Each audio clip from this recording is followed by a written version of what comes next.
what do we do when the unthinkable happens? When the worst nightmares become our lives? How do we recover? How do we find meaning? 14 years ago, I was sitting with my husband, Randy, at a hospital in Minnesota. He had been diagnosed with leukemia 1 month before our wedding. A year after we were married, Randy lost his life to leukemia. But that's not where the story ends. That's actually, quite frankly, where my story begins. So at that time, I did not work in his business, which was AgVenture, the business that I currently run. I was an insurance agent. So all of a sudden, the responsibility was mine to figure it out.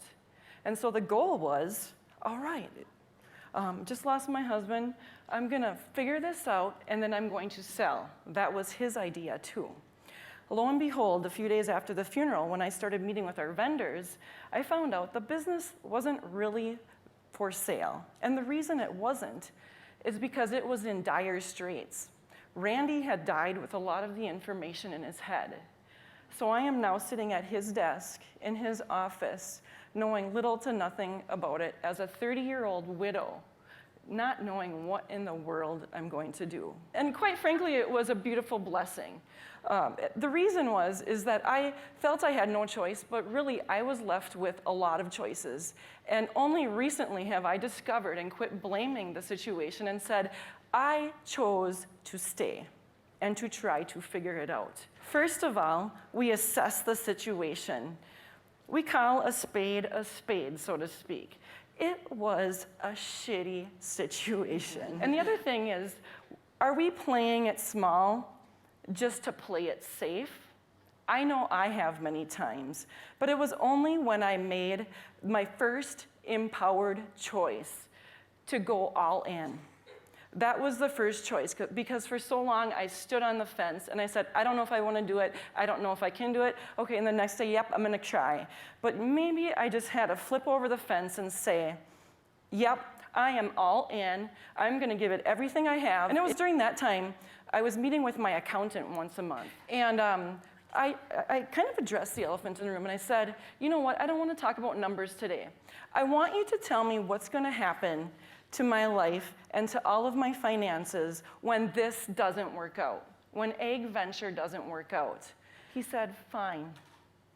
We will go over for 5 minutes what's gonna happen if it doesn't work out. Number one, I won't lose my house. This is the amount of debt I'll still have, all of that. And it was a relief. At least I knew the baseline from where to start. And then he said, now, every day that you go to work from today on, I want you to flip your belief. Instead of asking, is this the day it's not going to work? Is this the day the bank's gonna close on us? I want you to say to yourself, what am I going to do today to make this business work? And I swear it was that simple mindset shift that set us on a different trajectory for the rest of our lives. Sometimes you have to go all in, even when you don't have it all figured out. And many times we won't know the next steps before we have to make that empowered choice. To embrace the tragedies and the challenges along the way, because they're a part of our story, and they're probably the only way. Those tragedies and challenges are probably the only way that'll catapult us to what we need to do next in our lives. So instead of being resentful for them, we accept them as a part of the story and know it's a part of our learning.